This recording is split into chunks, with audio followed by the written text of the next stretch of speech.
Elizabeth വീണ്ടും രംഗത്തെത്തിയിരിക്കുകയാണ്. Elizabeth ഇതിനു മുൻപ് രംഗത്തെത്തി വലിയ നിർണായകമായ കാര്യങ്ങളാണ് അവർ പറഞ്ഞത്. ഒരുപക്ഷെ നമ്മളൊക്കെ ഒരു ആളുടെ മുഖം ഇത്ര വികൃതമാണ് എന്ന് നമ്മൾ മനസ്സിലായത് എലിസബത്തിന്റെ പല തുറന്നു പറച്ചിലൂടെയാണ്. വീണ്ടും എലിസബത്ത് രംഗത്തെത്തുകയാണ്. തന്നെ കണ്ടില്ലെങ്കിൽ താൻ ഫൈറ്റിംഗ് നിർത്തിയെന്ന് നിങ്ങൾ വിചാരിക്കരുത് എന്ന് പറഞ്ഞുകൊണ്ടാണ് എലിസബത്ത് രംഗത്ത്. എന്താണ് വീണ്ടും എലിസബത്തിന് പറയാനുള്ളത്? എലിസബത്ത് എപ്പോഴും ഈ പറഞ്ഞില്ലേ, ബാല ഇപ്പോൾ ഈ കോകിലയുമായുള്ള വിവാഹത്തിന് ശേഷം എലിസബത്ത് എപ്പോഴും രംഗത്ത് വന്ന പഴയ വിവരങ്ങളൊക്കെ പറയുകയാണ്. അതായത് എലിസബത്ത് അനുഭവിക്കേണ്ടി വന്ന ക്രൂരമായ ശാരീരിക മാനസിക പീഡനങ്ങൾ ഉൾപ്പെടെ എലിസബത്ത് തുറന്നു പറയുകയുണ്ടായി. അതായത് 4 ദിവസത്തോളം വെള്ളം മാത്രം കൊടുത്ത് പൂട്ടിയിടുന്ന സാഹചര്യം, മറ്റു സ്ത്രീകളെ ഫ്ലാറ്റിലേക്ക് കൊണ്ടുവരിക, അവിടെ തന്നെ എലിസബത്തിൻ്റെ വിവാഹം രജിസ്റ്റർ ചെയ്യുന്നില്ല. ചോദിക്കുമ്പോൾ അമ്മ ഉൾപ്പെടെ പറയുന്നത് അത് 40 വയസ്സിന് ശേഷം ചെയ്യാം, അങ്ങനെ ഇതൊക്കെയാണ് പറയുന്നത്. അപ്പോൾ അത്തരത്തിൽ മുറിയിലേക്ക് ആരെയോ കടത്തി വിട്ടു, മുറിയിലേക്ക് സ്ത്രീകളെയൊക്കെ കൊണ്ടുവരുന്ന സാഹചര്യങ്ങൾ ഉണ്ടായിട്ടുണ്ട്. ഒരു യൂട്യൂബർ അടക്കം ഇയാളുമായി സിനിമ പിടിക്കാമെന്ന് പറഞ്ഞൊരു യൂട്യൂബർ അടക്കം ഇതിനെക്കുറിച്ചൊക്കെ വളരെ വിശദമായി പറയുന്നുണ്ട്. അപ്പോൾ ബാലയുടെ ഒരു സ്വഭാവ ദൂഷ്യങ്ങളെക്കുറിച്ച് അമൃതയും ആദ്യം പറഞ്ഞിരുന്നു. അമൃതയ്ക്ക് മുമ്പും ഇയാൾ ഒരു വിവാഹം കഴിച്ചിരുന്നു. അമൃത 2ാം വിവാഹമായിരുന്നു. അമൃത 15 വർഷത്തോളം ഇയാളോടൊപ്പം കഴിഞ്ഞു. അതിനുശേഷമാണ് അമൃത അയാളിൽ നിന്ന് വിവാഹമോചനം നേടിയത്. അതുമാത്രമല്ല, അമൃതയുടെ മകളും ഇത്തരത്തിൽ യൂട്യൂബിലൂടെ അച്ഛൻ ചെയ്ത ക്രൂരമായ ഇതിനെക്കുറിച്ചൊക്കെ പറഞ്ഞിരുന്നു. പല സാധനങ്ങളും വസ്തുക്കളും മുഖത്തിന് നേർക്ക് വലിച്ചെറിയുകയും ആഹാരം കൊടുക്കാതെ പട്ടിണിക്കിടുകയും ഒക്കെ ചെയ്ത കാര്യങ്ങൾ. ബാലയെ സംബന്ധിച്ചിടത്തോളം ബാല അതിനുശേഷമാണ് എലിസബത്തിനെ വിവാഹം കഴിച്ചത്. പിന്നീട് കുറേ കാലം എലിസബത്തിനെയും കൊണ്ട് 1 വർഷത്തോളം നടക്കുകയും അതിനുശേഷമാണ് എലിസബത്തിനെ ഉപേക്ഷിച്ച് ഇപ്പോൾ മാമൻ എന്നുള്ള രീതിയിൽ, അതായത് മരുമകളെ, തമിഴ്നാട്ടിൽ അങ്ങനെയാണല്ലോ, അപ്പോൾ അത്തരത്തിൽ കോകിലയെ വിവാഹം കഴിച്ചു. കോകില ബാലയ്ക്ക് 44ഓളം വയസ്സുണ്ട്, കോകിലയ്ക്ക് 22 വയസ്സ് മാത്രമാണ് പ്രായം. അപ്പം കോകിലയും പറഞ്ഞിരുന്നു, കുഞ്ഞുനാളിൽ എനിക്ക് അറിയില്ലായിരുന്നു, എനിക്ക് ഇഷ്ടമായിരുന്നു എന്നൊക്കെ ഉള്ള രീതിയിൽ പറഞ്ഞല്ലോ. അപ്പം ബാലയുമായും ഉള്ള വിവാഹം ഉറപ്പിച്ച സമയത്ത് നടൻ്റെ സ്വഭാവത്തെക്കുറിച്ച് പലരും മുന്നറിയിപ്പ് നൽകിയിട്ടുണ്ടായിരുന്നു എന്നാണ് എലിസബത്ത് പറയുന്നത്. വിവാഹത്തിൽ നിന്നും പിന്മാറാൻ പക്ഷെ തോന്നിയിരുന്നില്ല. ബാലയുടെ ക്രൂര പീഡനങ്ങൾ സഹിക്കാൻ കഴിയാതെയാണ് ബന്ധം അവസാനിപ്പിച്ചതെന്ന് അമൃതയും പറഞ്ഞിരുന്നു. അച്ഛൻ തന്നോടും അമ്മയോടും ചെയ്ത ക്രൂരതകൾ അടുത്തിടെ വീഡിയോയിലൂടെ അവരുടെ മകളും തുറന്നു പറഞ്ഞിരുന്നു. അമൃതയുമായുള്ള വിവാഹമോചനത്തിന് ശേഷം 10 വർഷങ്ങൾക്ക് ശേഷമാണ് ബാല വീണ്ടും വിവാഹിതനായത്. ഡോക്ടറായ എലിസബത്ത് ഉദയനെ സോഷ്യൽ മീഡിയ വഴി പരിചയപ്പെടുകയും പ്രണയത്തിലാവുകയും വിവാഹം ചെയ്യുകയായിരുന്നു. എന്നാൽ 1.5 വർഷത്തോളം നീണ്ടുനിന്ന അതും വേർപിരിഞ്ഞു. അമൃതയ്ക്കുണ്ടായ സമാന അനുഭവങ്ങൾ തന്നെയാണ് എലിസബത്തിനും ഉണ്ടായത്. പലതവണ ബാല മർദ്ദിക്കുകയും റേപ്പ് ചെയ്യുകയും ചെയ്തുവെന്നാണ് എലിസബത്ത് വെളിപ്പെടുത്തുന്നത്. ഒന്നും പുറത്തു പറയാതിരിക്കാൻ ബെഡ്റൂം വീഡിയോകൾ ഉപയോഗിച്ച് തന്നെ ഭീഷണിപ്പെടുത്തിയിരുന്നുവെന്നും എലിസബത്ത് പറഞ്ഞിരുന്നു. ഇതിനുശേഷമാണ് അമ്മാവൻ്റെ മകളായ കോകിലയെ ബാല വിവാഹം കഴിക്കുന്നത്. ഇപ്പോൾ കോകിലയ്ക്കൊപ്പമുള്ള വീഡിയോകളുമായി ബാല രംഗത്തുണ്ട്. എലിസബത്തിനെതിരെ പരാതി നൽകാൻ കഴിഞ്ഞ 1 മാസം മുമ്പ് ബാല കൊച്ചിയിലെത്തിയിരുന്നു. ഇപ്പോൾ വീണ്ടും ചില തുറന്നു പറച്ചിലുകളുമായി രംഗത്തെത്തിയിരിക്കുകയാണ് എലിസബത്ത്. എൻ്റെ മനസാക്ഷിക്ക് ശരിയെന്ന് തോന്നുന്ന കാര്യങ്ങളാണ് ഞാൻ ചെയ്യുന്നത്. എന്നെ സ്നേഹിക്കുകയും പിന്തുണയ്ക്കുകയും ചെയ്യുന്നവർ ഇത് കാണണം. മെയ് 3-ാം തീയതി മുതൽ കൂടുതൽ നിയന്ത്രണങ്ങൾ വന്നേക്കാം. ഫേസ്ബുക്ക്, യൂട്യൂബൊക്കെ പോകാൻ സാധ്യതയുണ്ട്. പ്രധാനപ്പെട്ട ഒരു ഡിസിഷൻ വരുന്ന ദിവസമാണ്.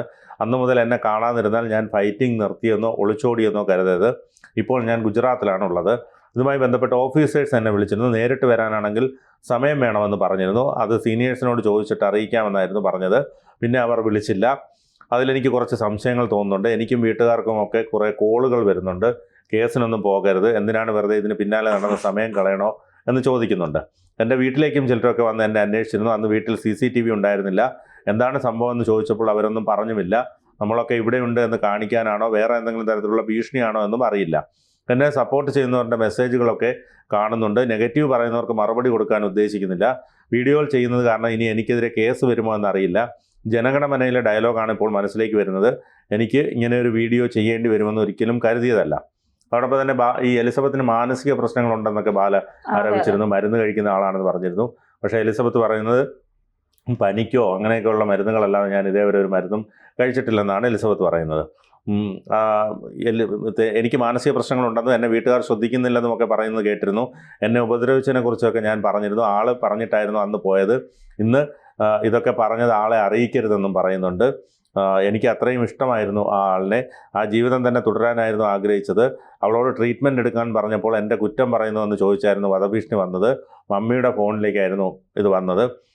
ഞാൻ ആ ഡോക്ടറെ അത്രയും വിശ്വസിച്ച് പറഞ്ഞതാണ്, നിങ്ങൾക്ക് മരുന്നിൻ്റെ ആവശ്യമില്ല, കുറേ കൂടി ആക്റ്റീവ് ആയാൽ മതി എന്നായിരുന്നു പറഞ്ഞത്. പുള്ളിയും സൈക്കാട്രി ട്രീറ്റ്മെൻറ്റ് വേണമെന്ന് ആവശ്യപ്പെട്ടിരുന്നു. എൻ്റെ ദേഹത്ത് പ്രേതബാധയുണ്ടെന്ന് പറഞ്ഞ് കുറേ പൂജകൾ നടത്തി.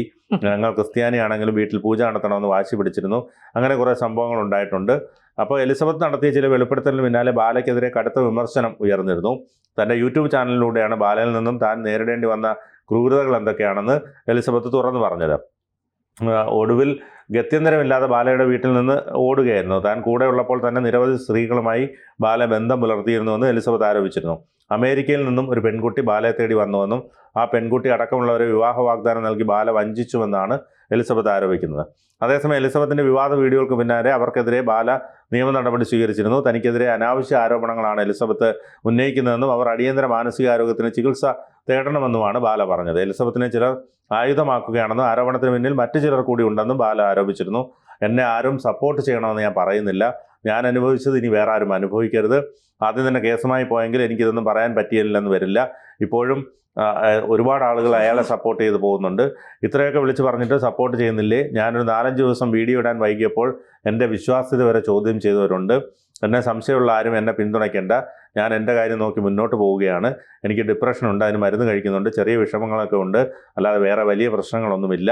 എന്നെ അല്ല അയാളെയാണ് നിങ്ങൾ വിശ്വസിക്കുന്നതെങ്കിൽ അയാളുടെ കുഴിയിൽ പോയി ചാടിക്കോ. ഞാനൊരു MDക്ക് പഠിക്കുന്ന വിദ്യാർത്ഥിയാണ്, എനിക്ക് രാഷ്ട്രീയക്കാരുമായി ബന്ധമില്ല. ശരിക്കും ഇപ്പോൾ ബാലയുടെ ഒരു ഭീഷണി അവർക്ക് എത്തിയിട്ടുണ്ട്. അതാണ് ഫേസ്ബുക്കൊക്കെ കട്ടാവും എന്ന് പറയുന്നത്. അതുകൊണ്ട് കുടുംബത്തെ നാണം കെടുത്തുന്ന പരിപാടികളുമായി ഇറങ്ങിയിട്ടുണ്ടെന്നൊക്കെയാണ് പറയുന്നത്. എൻ്റെ ജീവന് ഭീഷണിയുണ്ട്, എൻ്റെ മാത്രമല്ല കുടുംബാംഗങ്ങളുടെ ജീവനും ഭീഷണിയുണ്ട്. ഇനി ആരും ഈ ചതിക്കുഴിയിൽ വീഴരുത് എന്നുള്ളത് കൊണ്ടാണ് ഞാൻ പറയുന്നത്. ഈ സപ്പോർട്ട് കണക്കൊന്നും പറഞ്ഞ് എന്നെ ആരും ബുദ്ധിമുട്ടിക്കാൻ നോക്കണ്ട. ഞാൻ എന്തായാലും സോഷ്യൽ മീഡിയ ഉള്ള കാലത്തോളം കാലം ഞാനിതെല്ലാം പറയുക തന്നെ ചെയ്യും. ഇത്ര നാളും ഒന്നും പറയാതിരുന്നിട്ടും ഇത്തരത്തിൽ സപ്പോർട്ടിൻ്റെ കാര്യം പറഞ്ഞ് താരതമ്യം ചെയ്യാൻ വരികയാണ്. ഒരു ഇര ന്യായമായത് വിളിച്ചു പറയുന്നതെന്ന് കാണുമ്പോൾ വേറൊരു ഇരയ്ക്ക് സന്തോഷമായി തോന്നേണ്ടതുണ്ട്. എന്ന് വെച്ചാൽ ഇത്തരത്തിൽ താൻ പറയുന്നതിനെ പോലും എതിർക്കാൻ ബാലയുടെ ആളുകളുണ്ട്, ബാല പൈസ കൊടുത്ത് ചെയ്യുന്ന ആൾക്കാരുണ്ട്, അതോടൊപ്പം തന്നെ ഗുണ്ടകളുണ്ട്, ഗുണ്ട സെറ്റപ്പുകളുണ്ട്. അപ്പോൾ അതുകൊണ്ട് തന്നെ കേസ് വന്നാലും ജയിലിൽ കിടക്കേണ്ടി വന്നാലും തനിക്ക് നേരിട്ട അനുഭവങ്ങൾ താൻ തുറന്നു പറയുക തന്നെ ചെയ്യുമെന്നാണ് എലിസബത്ത് പറഞ്ഞത്. ഇത്ര കാലമായിട്ട് എന്നെ റേപ്പ് ചെയ്ത് ഇത്തരത്തിലൊക്കെ ഉപദ്രവിച്ചു. അത് മാത്രമല്ല എനിക്ക് ഒരു ഭർത്താവ് ഉണ്ടെന്ന് പറഞ്ഞു. ആദ്യം ഒരു റിലേഷന് ശേഷമാണ്, അത് ബാലയ്ക്കും അറിയാം, അതിനുശേഷം അത് വേർപെടുത്തിയ ശേഷമാണ് ഇത്തരത്തിൽ ബാലയുമായുള്ള വിവാഹം നടന്നത്. വിവാഹമായിട്ടല്ല അവർ ഒരുമിച്ച് താമസിച്ചത്. ഏതായാലും ഇത്തരത്തിൽ അതിനുശേഷം ബാല പിന്നീട് പറയുന്നത് ഇവൾക്ക് വേറൊരു ഭർത്താവ് ഉണ്ടെന്നുള്ള രീതിയിലൊക്കെയാണ് പറയുന്നത്. അപ്പോൾ ഇത് പലപ്പോഴും പറയുന്നത് മറ്റ് സ്ത്രീകളെ രാത്രി ഫ്ലാറ്റിലേക്ക് കൊണ്ടുവരുന്നു, അതുപോലെ ഇവരെ റേപ്പ് ചെയ്യുന്നു എന്നാണ് പറയുന്നത്. അതുമാത്രമല്ല ഇവരുടെ ദൃശ്യങ്ങളെടുത്ത് അത് വെച്ച് ഭീഷണിപ്പെടുത്തുകയാണ്. ഇത് ഞാൻ സോഷ്യൽ മീഡിയയിലൂടെ പ്രചരിപ്പിക്കും. അത്തരത്തിൽ വളരെ മോശമായ രീതികളിലൂടെയാണ് ബാലയുടെ പെരുമാറ്റം എന്നാണ് എലിസബത്ത്. സ്ത്രീ അനുഭവിക്കേണ്ടതിന്റെ അങ്ങറ്റം അവർ അനുഭവിച്ചു കഴിഞ്ഞു എന്നുള്ളതാണ് അല്ലേ? സമ്മതിക്കണം, അവരെ ഇത്രയും നാൾ അവർ പിടിച്ചു നിന്നു എന്നുള്ളതിന്. അമൃതയൊക്കെ നമ്മൾ ആദ്യം ഒരുപക്ഷെ കുറ്റപ്പെടുത്തിയെങ്കിലും പിന്നീട് ഇതേ രീതികളായിരിക്കും, അല്ലെങ്കിൽ ഇതിന്റെ 100 ഇരട്ടിയായിരിക്കും അമൃതയൊക്കെ അനുഭവിച്ചത്. ഒരു പ്രധാന കാരണം എന്ന് പറഞ്ഞാൽ പലപ്പോഴും മനസ്സിലാക്കേണ്ടത് അമൃത അതിനുശേഷം ഈ ഗോപി സുന്ദറുമായിട്ട് പോയ സമയത്ത് അമൃത കുറേ പോസ്റ്റുകൾ ഇട്ടിരുന്നു. അപ്പോൾ അത് നമ്മുടെ മലയാളികളുടെ ഒരു പ്രത്യേകത ഉണ്ടല്ലോ, ഇത്തരത്തിലുള്ള കാര്യങ്ങളൊന്നും മലയാളികൾ ഇഷ്ടപ്പെടില്ല. പ്രത്യേകിച്ച് ഈ ഗോപി സുന്ദറിനെ പോലുള്ള ഓരോ വർഷം ഭാര്യമാരെ മാറുന്ന ആളാണ് ഗോപി സുന്ദർ. ഭാര്യമാരല്ല, സ്ത്രീകളെ. ഭാര്യമാരല്ല, സ്ത്രീകളെ.